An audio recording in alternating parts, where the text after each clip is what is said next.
Hey there, my name is Keith Lawrence. I play viola for Cosa Nostra Strings. And today we're going to talk about our upcoming release with Lilan Kane, Shadow. The collaboration between Lilan Kane and Cosa Nostra Strings is one of those things that just made so much sense, so we decided to do it.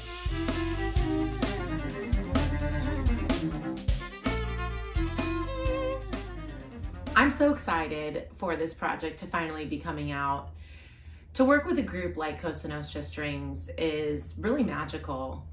The unique instrumentation and the creative minds, behind each instrumentalist and what they bring to the table just creates a whole unique re-envisioning of what you think your song is going to sound like, or the way you've heard it sound in the past, and just breathes this whole new life into it. And it was so fun to see that happen with tunes that I wrote.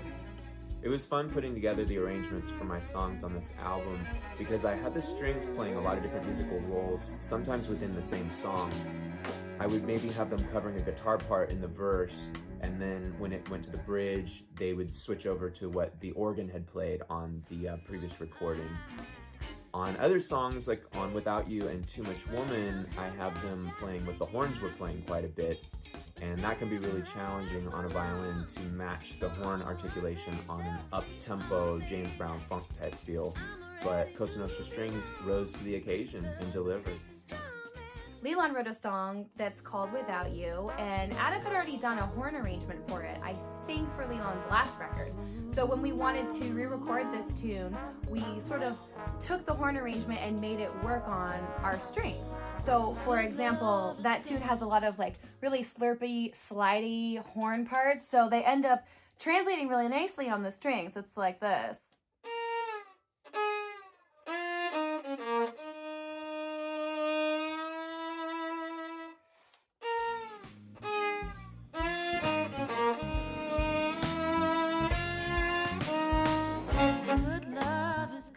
One of my favorite parts was making this cover of a Hiatus Coyote song called By Fire. It was a very complicated song to learn, and at the end there's a body percussion thing that kind of came spontaneously in a rehearsal, and we went with it, and we ended up adding it to the track and to the video that we made. And it was very fun and creative to get to layer a bunch of different sounds. So yeah, I did arrange By Fire. There's a lot of keyboards on By Fire. Really, I just kind of took the keyboard part and put it to strings. It's just a lot of notes. Then I tried to put in a little attitude, you know what I'm saying? We, as a band, really take pride in making our parts our own. So for me, anytime I had a little viola hook, yeah, I just went for it. Lilan, with that sultry voice of hers, she goes for it. So it's impossible not to do the same. And then we bring it all together and create this beautiful project. So I'm very proud with how it turned out, and I hope you all enjoy it.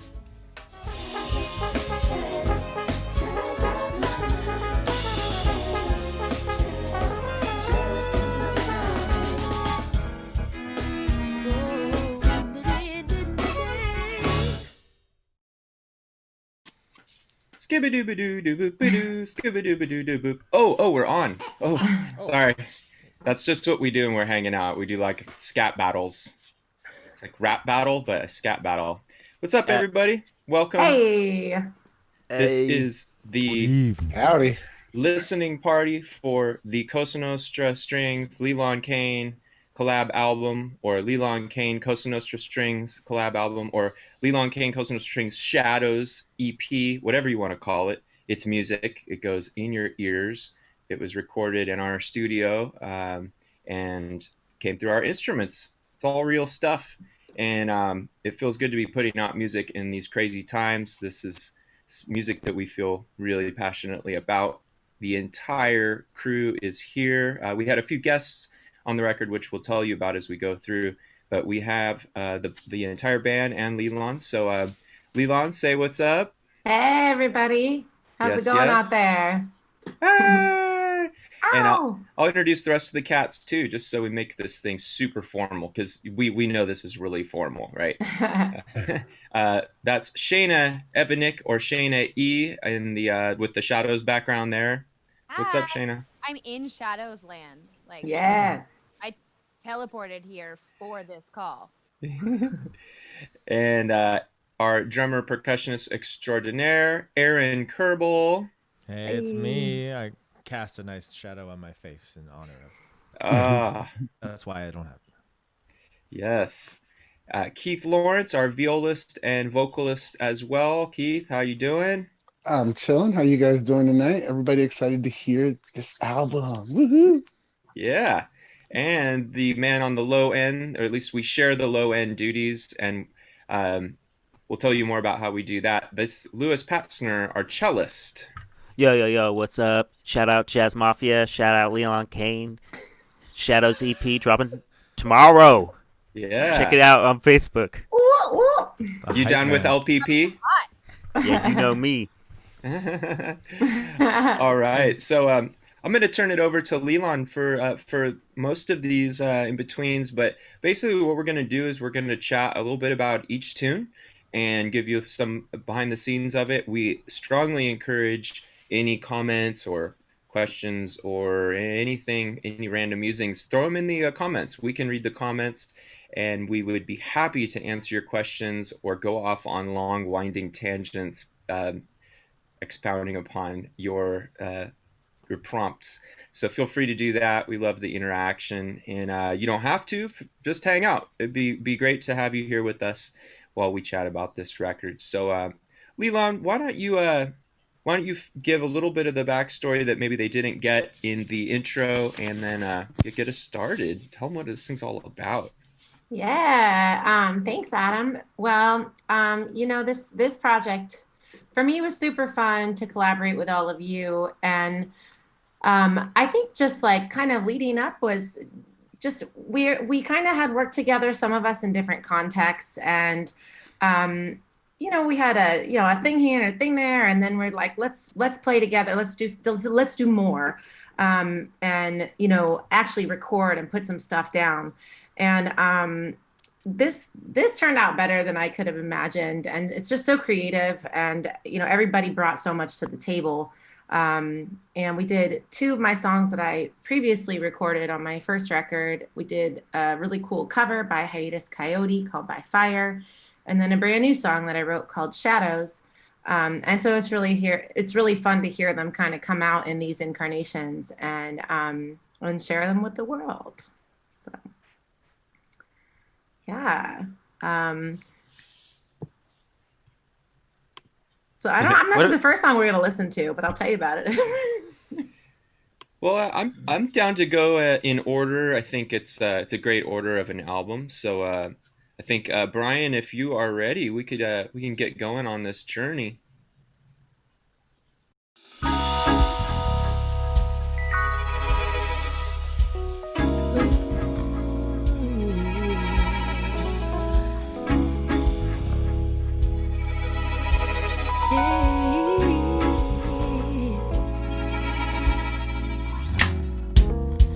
I look up and all I see, a dark cloud looming over me, the darkness of my insecurities, can't see what lies ahead of me, feel like a prisoner in my own head, feel like a prisoner to my own bed, I'm spinning out, can't comprehend a battle blind with the shadows of my mind.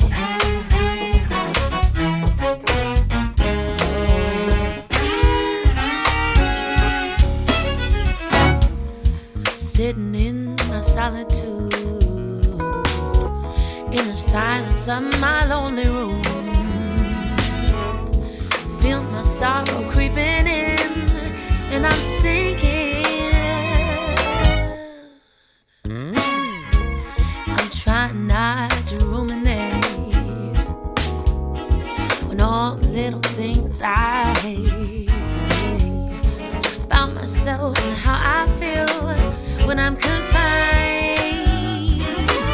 to the shadows of my mind.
That one day I'll find my inner peace. Until that day comes, I still retreat to the shadows of my mind. Oh,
That was Shadows, everybody.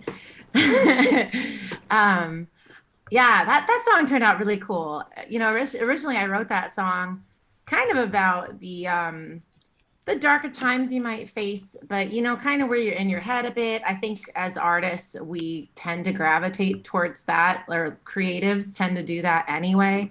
But you know, I didn't want the whole song to sound heavy, so that's why I kind of put that I don't know, like Afro funk, Latin jazz, like kind of thing underneath. And then, you know, just kind of let it take its course so that the music could stay lively underneath the melody and under kind of the darker, the message, and kind of like add a little bit of levity to a heavy subject matter.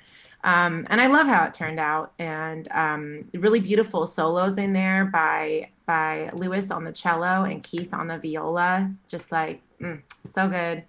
And yeah, just overall a great arrangement. I know, Adam, you were saying that, you know, we had gotten Matt Wong on this to play keys. I mean, he just did some really cool stuff during the interlude. And yeah, I love how it turned out. And maybe you can talk about the arrangement a little bit, Adam, and how you kind of put it all together. Yeah, something that you just said that I hadn't really thought about this song just because we get in the zone and we just go. Thinking back about it now is when you said it being kind of like darker on the darker side of subject matter, but kind of trying to balance that with other elements. That's something I've always gravitated towards.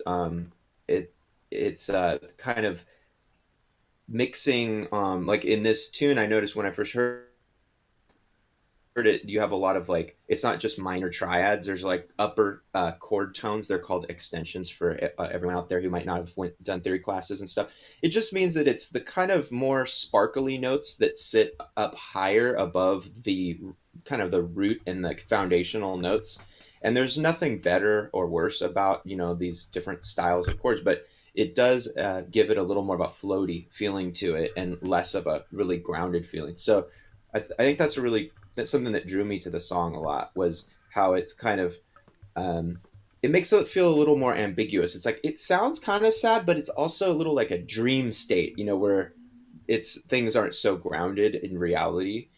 So I love that ethereal part, and then having Matt come in and play keys on it kind of even took that further. But yeah, from just like a nuts and bolts arranging thing, I really wanted to create string parts for this that were heavy ensemble parts that gave the strings something that was really challenging and fun to play. Hopefully that wasn't too left-handed and weird, because they're very horn centric type, a lot of the parts are, but our strings do a good job of that. So there's a big shout chorus in the middle, and there's these little interludes, and I just love that kind of stuff. The shout in the middle where there's like the space for the vocals to kind of soar, do improv things over the ensemble. I really dig that kind of stuff from big band. I think is where I've heard that a lot, and I always love it when the vocals kind of intertwine with the instrumental ensemble things. So try to get it all in there.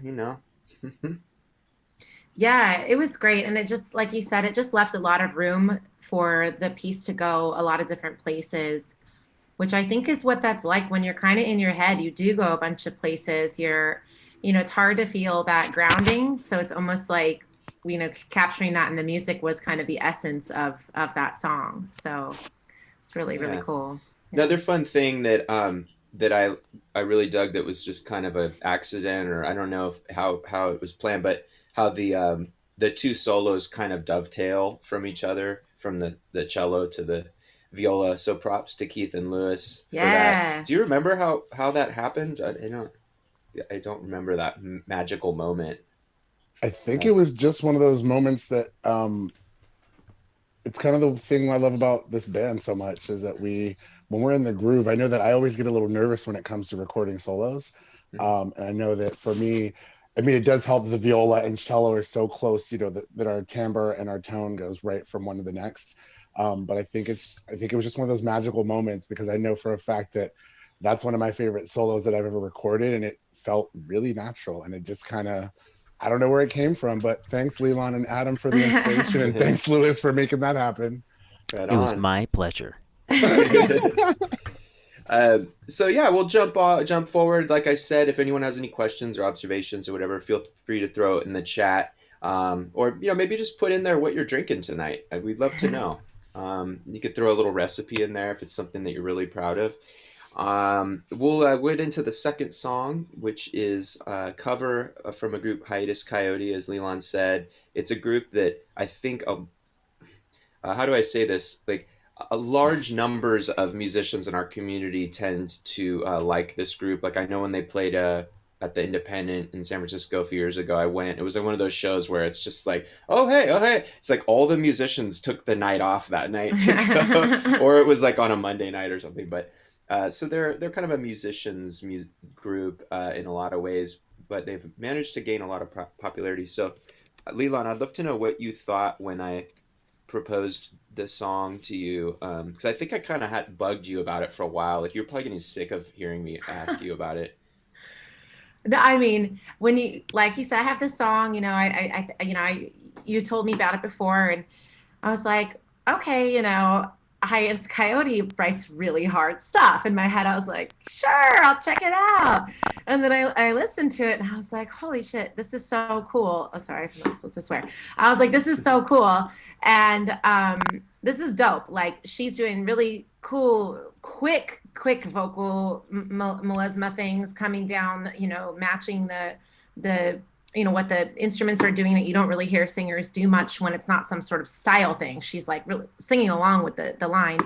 And a lot of, you know, timing things, you know, just different I haven't done music in so long. What do you call it? Length of measures? The time signatures, different time signatures, I swear. Weird key changes when you don't expect it. So it really was a challenge I was excited to take on, because I think this song in particular helped me grow a lot as a musician. And it was nice to have something to work on and work, you know, have to work hard on, not just like, oh, I'll memorize this and sing it and wing it. Like, you know, I had to sit there and take some time with it. And, you know, reading into the story of why she wrote a lot of these lyrics, to me didn't make a whole lot of sense. Therefore, they're harder to memorize. And, you know, I kind of went down a rabbit hole reading about the song, and she wrote it about her dad, who, like, you know, who was a Navajo Indian or something. And then she saw another guy building these like teepees and carving these arrowheads and building these fires and doing all this stuff. And it's just all about this like homage to those people who are partially like her people. I just thought it was really cool. I never really heard a song like that was so artistic and so poetic and complicated, yet, you know, accessible at the same time. So I love this song. Yeah, it's really walks the line, kind of like Stevie Wonder, some of his more progressive music, where it really walks that line between, I don't know, like if my friend was playing me the song they're working on, and I'd be like, I don't know if people are going to really sing along to this or dance to this, but they kind of do it. It's pretty amazing. So we'll listen to the tune, come back, and I want to hear the string players talk about some of the difficulties, the more challenging things about this for them. And but Aaron is going to talk about his interlude that he does at the end, and about some of the beats, because the song has some really crazy drumming. So I'd say everyone listen for the way that the drums lay down the beat on this. It's very, very unusual and progressive, but it all kind of grooves together, and then Lilan just effortlessly singing over it. So yeah, dig it. Here's By Fire. Take it away, Brian.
sweat and tears unfold.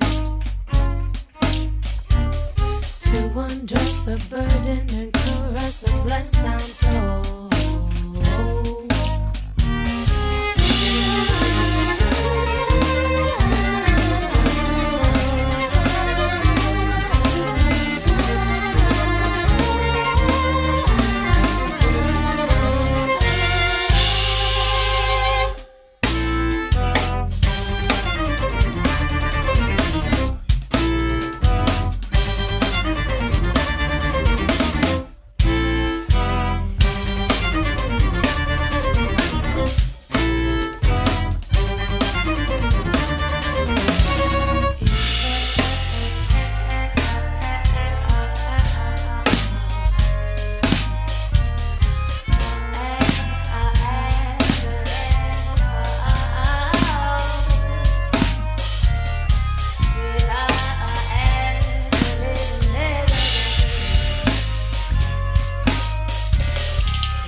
Whoa! That last now I part, can't though, have really kids. got me. What did you say, Aaron? And now I can't have kids. Free control. Well, thanks for listening through by fire, everybody. It's a wild song. Did anybody figure out what time it's in? 2/4. Doesn't it change I'm kind sometimes, of though? wondering if anybody knows the time. It's a joke. I think it's 7:30. Say it, Lewis. What is I was it? joking. Us. I was joking. Anyway, I think it's a great song. It's really tricky. It was so fun to work on.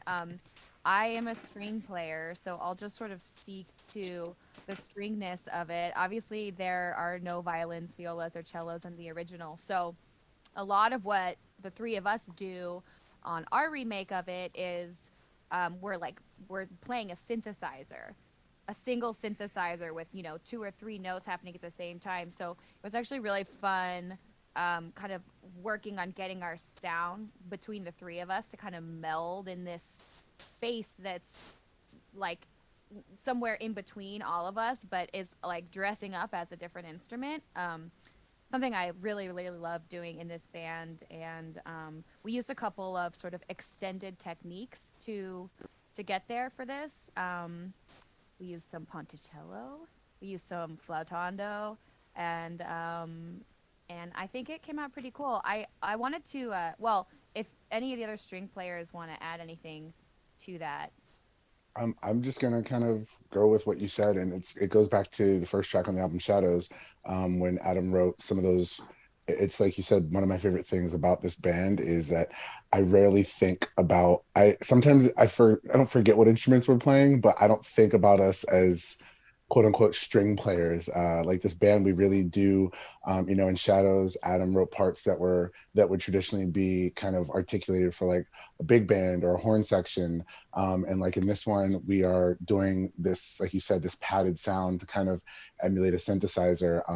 And there's a section in the middle that I spoke about when we were on break listening, where there's this crazy kind of, it reminds me of like a string etude from when I was in school, but the way it's actually on the original record is kind of this oscillator, this in the background. So I had to really kind of go outside myself and think like, okay, I'm not playing viola here. I'm really doing like a groove that's kind of set a little sparkly background. And so it was really fun to challenge ourselves and kind of get together as a group and the string players and like you said, Shayna, do something that wasn't necessarily string inspired. So it was really cool.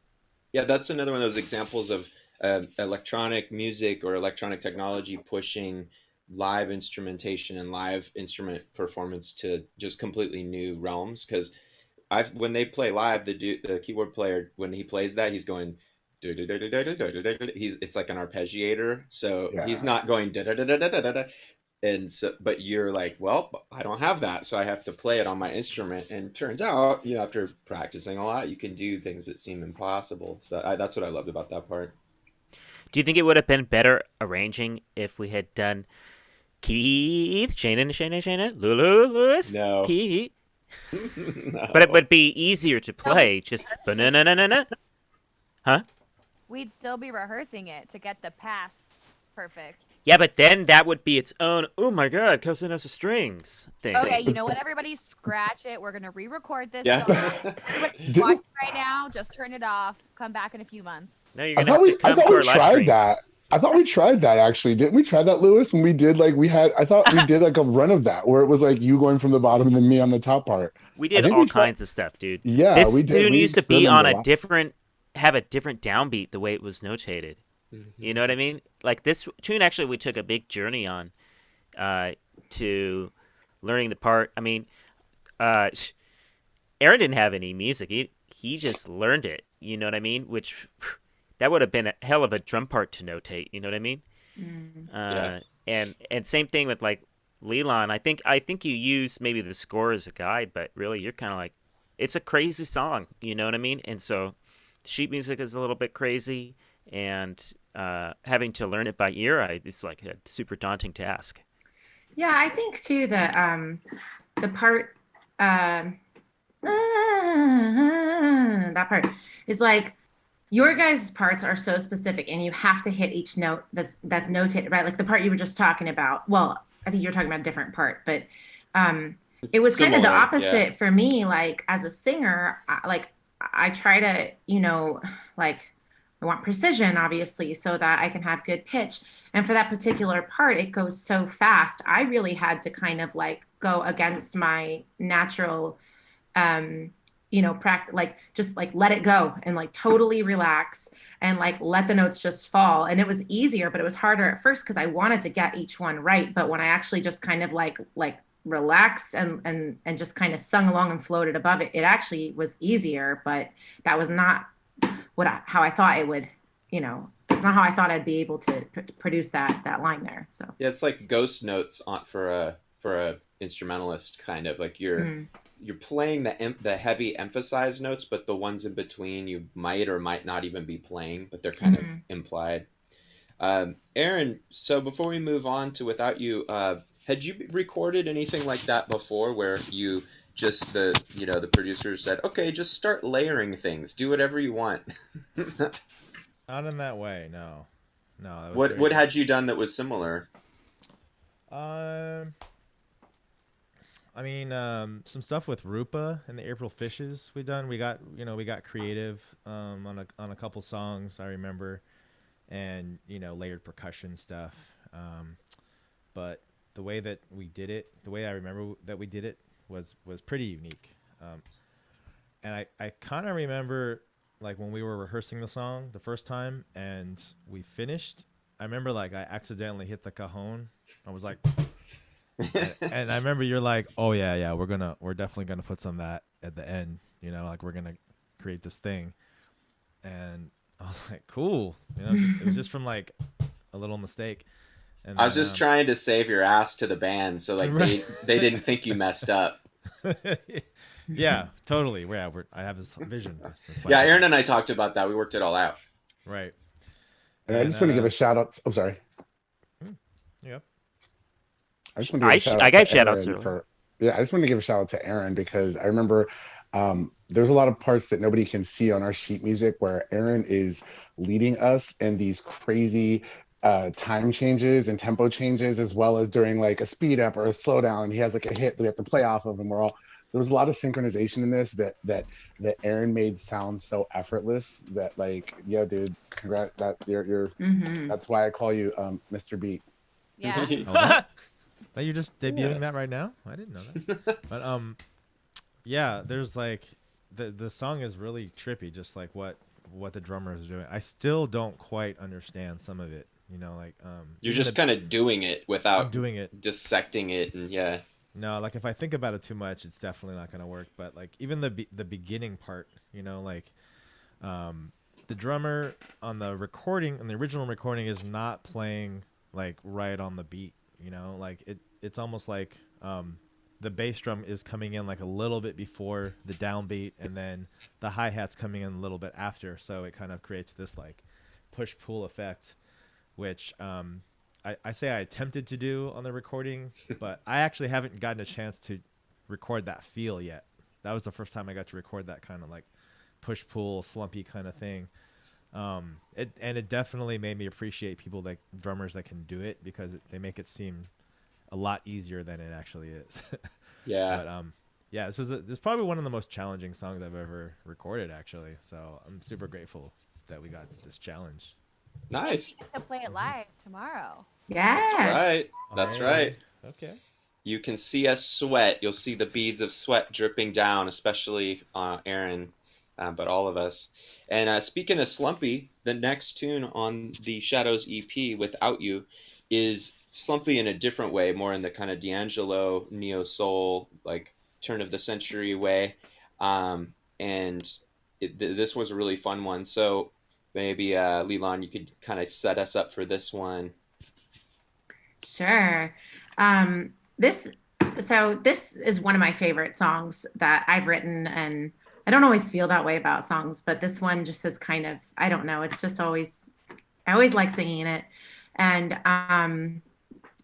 we recorded this one on my first album, in which, Adam, you did the horn arrangement, and it was so cool what you came up with. And I think collectively we just thought like this would be a great song, you know, for this instrumentation, and how the strings have an ability to kind of scoop and do things the way that horns do. So this just kind of lent itself perfectly. And I think maybe it was you, Adam, that was like, let's do it a hair slower than, you know, the original recording. And I love that, because it really just makes it sit back, and you really feel that groove. And you know, I love hearing the strings do the swells and the scoops and stuff. You guys nailed it. And I think, again, this just shows the versatility of this group, the different styles that we're able to do. I mean, this song is vastly different from By Fire, but, you know, there's still a fluidity between the songs. And this one is just, you know, definitely more R&B, slumpy, like you said. And so it's fun to hear, you know, this style showcased with this group as well. So. Yeah. So we'll give it a listen. I'd say, yeah, what Lilan was just saying about the strings covering horn parts and stuff. It's a fun thing to listen to the strings and think about what are they doing compared to what strings usually do in like pop music or jazz music or classical, because they're covering a lot of different roles in this. It's really unique, I think. And the feel came out pretty legit. I think Matt Wong is on this one too, right? Yeah.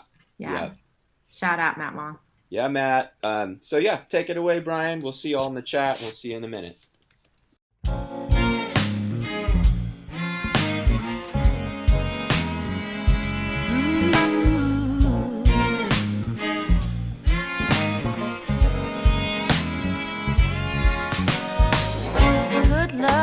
is gone, but was it ever there to begin with?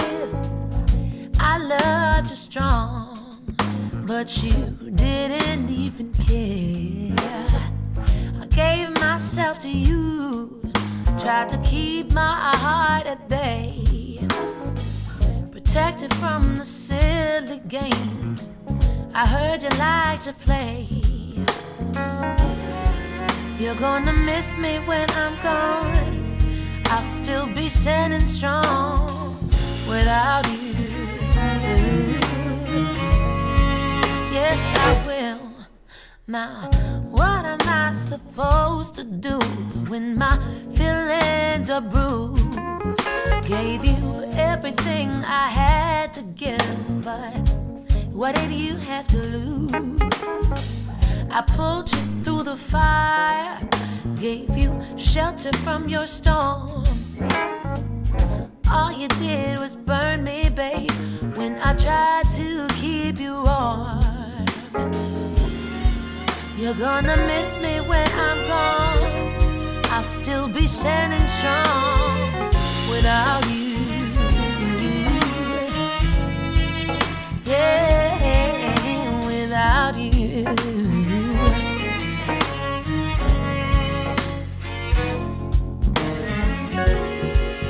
All of the tears I cried, they helped to wash away all of the memories that lingered in my brain.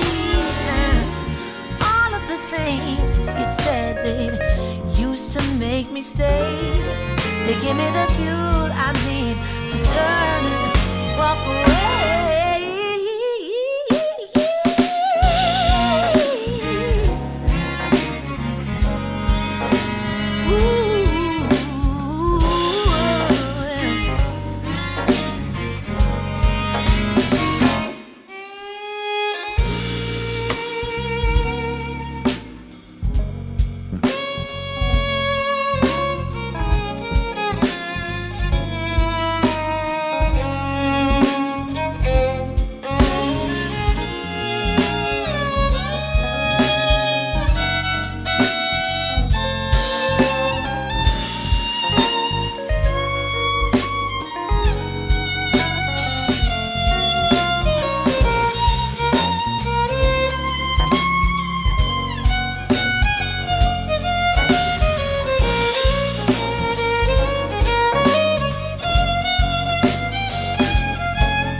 To begin with, I loved you strong, but you didn't even care. You're gonna miss me when I'm gone. I'll still be standing strong. Yes, you're gonna miss me when I'm gone. I'll still be standing strong without you.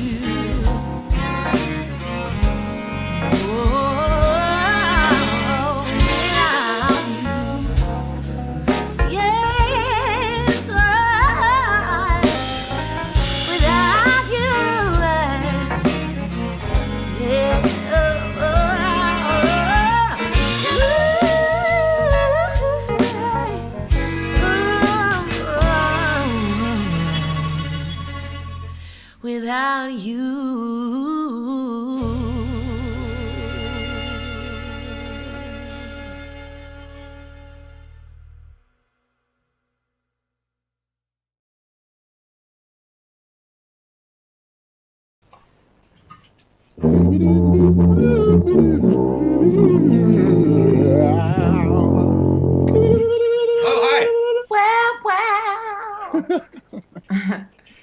Hey everybody, thanks for listening to our song Without You. And I would say out of the songs I've written, that's like my one that's like off of my first album where like all of them are kind of sad love songs. That's like my one where it's like, cool, I'm gonna be cool and you're not without me. I'm gonna be okay without you. So that's like my one like anthem. Yeah. Got this. Actually, though, we do have another little anthem coming up, though. That's what I was gonna say. I feel like You're right. it's like, hey, like maybe it starts there and then Yeah. sequel. I think you're right, Shayna. I like that. Yeah, Shayna had a rockin' solo on Yeah. that, getting jazzy. That was Jazz yeah. solo. I don't know. It's like a certain kind of rockin'. I think you have a solo on this next one too, right? Oh no, wait. Yeah, it's jazzy. It's a jazzy vibe. It's not And a we jazz have song, but it's definitely jazzy. And trombone. There's a trombone. We got a couple features on this next song too, right? I Let's thought you see. played two, Shayna. Yeah. I think there's the viola on this one too. So on the next tune is the last tune on the EP, and it's called Too Much Woman. And on this one, we brought in Ben Masturka to play guitar. And we didn't need it, but it was just kind of like, I don't know, we're at that part of the recording where it's like, it'd just be nice to bring in someone and really light it up. And so it's cool because the strings are doing a lot of really rhythmic parts as well. They're playing a lot of what the horns played on the original recording that Lilan did that I wrote the horn arrangements for, but they're also doing kind of like what an organ player would do sometimes and all that. And then we add Ben in there, and it really sounds like a full rhythm section in a lot of ways, but different too. Yeah, there's a trombone solo on it that I do on the slidey horn, one of those things. It's kind of in the style of like the James Brown, Fred Wesley funk, good funk, slipping and sliding around type trombone thing. And yeah, one of my favorite things on this is Ben's Masturka's outro. Just kind of like totally happened in the moment, kind of like what we were talking about with Aaron's percussion thing at the end of By Fire. I really like this one because a little string hook that kind of like you said, Adam, is the James Brown rhythm. We have the go da da, which you usually hear like in trumpets, like the higher, you know, that little short kind of Stevie Wonder funk. I really love this. It's weird that string players play rhythm for so long in any tune, but it was really cool for us to kind of be that kind of part, you know, to just create something different than just playing melody all the time. And it was really, it was just really fun, just kind of feel that funk and get with it. So it's a dance groove. It's a dancer. Yeah. Dress up as the JB Horns for Halloween. That'd be awesome. I wouldn't recommend that. Okay, well, I was just thinking, Multiple reasons. oh, we totally are like impersonating them, you know. No. Maybe just the clothing part of it. We'll wear some bell bottoms and stuff. Yeah, okay. I think I see what you're saying, Shayna. Yeah, we'll let Keith maybe. Yeah, Keith will supervise. Yeah. Strings, one thing I wanted to just say is, yeah, props to playing the super short notes on this. I know that's tricky. I think y'all should like teach clinics to string players on how to play like funky jazzy stuff and like how to play short notes, because I know it's tricky for string players sometimes. And then Lilan, I was curious, was there a particular song like musically that inspired this, or was it more just like you've heard so much funk and James Brown that it's like, oh, I'm gonna write something in that style, and you probably like just wrote it in 5 minutes, right? This is a song that I wrote a little bit faster. Like some of the other ones take a long time, but you know, actually when I was writing this, I was writing it at the piano at this house that I lived at in East Oakland on 64th and Avenel. Don't live there anymore. I kind of had more of the Carole King thing in mind, because when I was playing it by myself on piano, I was thinking of some of her more like I Feel the Earth Move, that kind of funky stuff. But then when I started putting the band to it and stuff, I was like, I in college I sang in the James Brown ensemble with drummer legend Kenwood Denard. Whoa. He was my like mentor teacher. And I knew him from like a summer program, and then he was like found me in the hallway. He's like, "Oh, we don't have a singer for the James Brown ensemble." I'm like, "My ratings aren't that great." He's like, "It's okay, I'll sign you in." And I ended up fronting it for 3 semesters.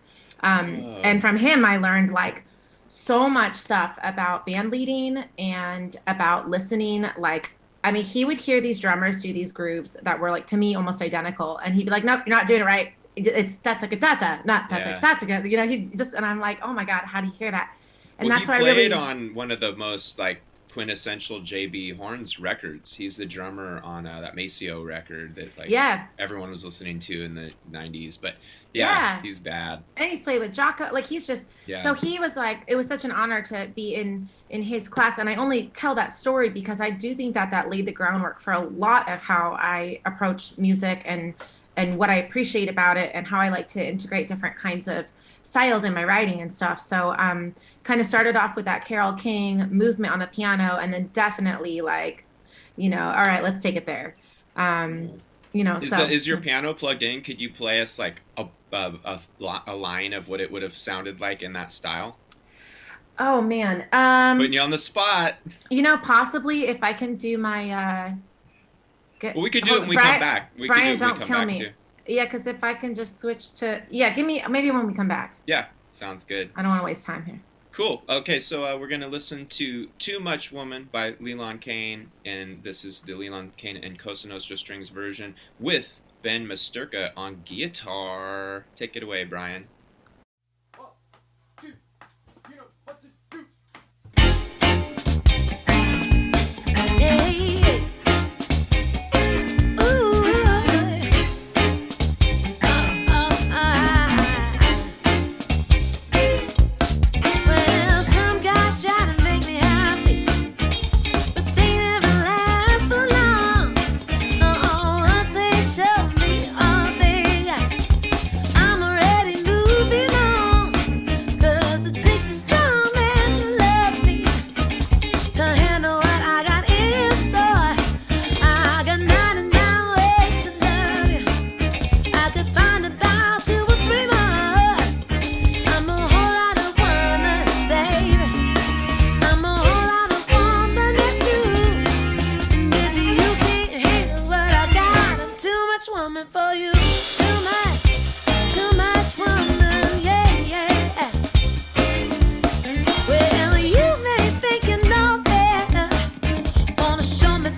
Hey. So, oh, I think everybody's muted. But anyways, thanks for checking out the song, everybody. Adam had said maybe I could show you guys kind of the initial idea behind the song. So I'm not a piano like Matt Wong, but this is what it was kind of originally, kind of how it was written.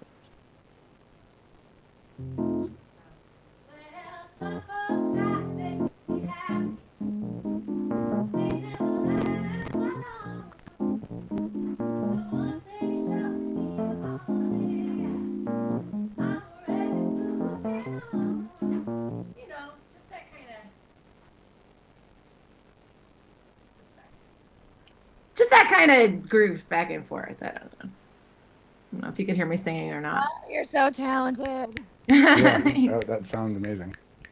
Yeah, you're chin. Thanks. I didn't know what Lewis was gonna say. Yeah, you Oh. take it back? What? I just also wanted to. What did I say? I blacked out. I don't know. Nobody knows. But I also wanted to shout out Aaron because I think too, like if I'm not mistaken, you know, you're never really playing fully a drum kit. It's like your own kind of concoction of like some kit, you know, snare elements, but like you have cajon, you have like this really cool setup. And I don't know. I know we're kind of at the end of this, but I was wondering if you might share like what your setup is. It's so unique. I've never really seen, I've never really seen that all put together like that. Yeah, I use a cajon as a bass drum, and sometimes I sit on one cajon. Happen to be sitting on one right now. And then I might play that with my hands, but then I'm using a pedal on another cajon for a bass drum. And then I'll use some elements of a drum set, like a snare drum and some of the cymbals, but add on some other stuff, tambourine, bongos, just auxiliary percussion, kind of mix up drummer and percussionist. And Cosa Nostra definitely encourages me to be more creative and textural with my playing. So, yeah, thanks for recognizing that. Yeah, and just everybody, I mean, what a wealth of talent here. And the strings, I'm just so in awe of just how effortlessly you guys go from piece to piece with all the different things that's kind of asked of you. And then you just kind of do it, make it sound so good. It's so cool. Really awesome. Aim to please. And you too, Adam, you're amazing too. I don't mean to. I said everybody. Well, he's Adam. We all know he just does like every instrument, whatever didgeridoo. It's like whatever. Don't encourage that, please. Yeah, you can hear Adam still. Adam, you're muted. Unless you're just. Oh. Maybe you're not saying anything. Well, we will then start to wrap up this evening. Thank you for hanging out with us. This album will be streaming everywhere tomorrow, and it's also available for purchase on Bandcamp. And if you're not hip to it yet, let me hip you to Bandcamp Fridays, which since the pandemic, Bandcamp's been doing a really cool thing where the first Friday of every month, they take away all of their fees. So should you decide you want to purchase this or any of your favorite artists' music, do it on the first Friday of any month, and the artist will receive 100% of the revenue, which is making a really big difference for a lot of folks these days. So that would be, the next one is November 6th. But really, we just want you to enjoy the music. It's out tomorrow. And please, if you can, we have a concert tomorrow evening. We're going to do Jazz Mafia Tuesdays live stream with this exact lineup that you see here. We'll play all of the EP and a bunch of other fun stuff. So that's at 7 p.m. Pacific time on YouTube, youtube.com/jazzmafia, right where you found this. And I think it's it. Anybody have anything else to add? Thank you, Lilan. You're amazing. Your music was really fun. Thanks, Adam, Shayna, Lewis, everyone, Aaron, for the arrangements, and for also, playing the way we do together. This was a really, really fun project, and it's always fun to collaborate with this group and other musicians because we know it's going to be awesome. We just never know until it's done, and it always comes out even better than I think any of us ever imagined. So it was really great working with you, Lilan. Oh my gosh, you guys too. I can't wait for tomorrow, and thank you for everything. And I'm really excited. Yeah, I just want to give a quick shout out to Ariel Wang and Subrosa Sound. She's doing the radio show that starts right now. So if you guys are like, oh man, I want more people doing music at me, you can go to like Ariel's Facebook page or something. Let's see. We got to give a shout out to Car Wash for hooking us up tonight. Yeah, as thank you, always, you know, clutch. And shout out to the pod for tomorrow. And, shout out to you guys, the audience, for being so great. Hey, Lewis, can we put you on the spot for one last second? Yep. Come on, Lewis. Say something. Freestyle Mondays. Freestyle Mondays. Yes. Come on, Lewis. Oh, it's Freestyle Mondays. Sometimes it's some days where I really can't find my pants. That's all I got. That's what I wanted. Oh my god. I just know that it wasn't like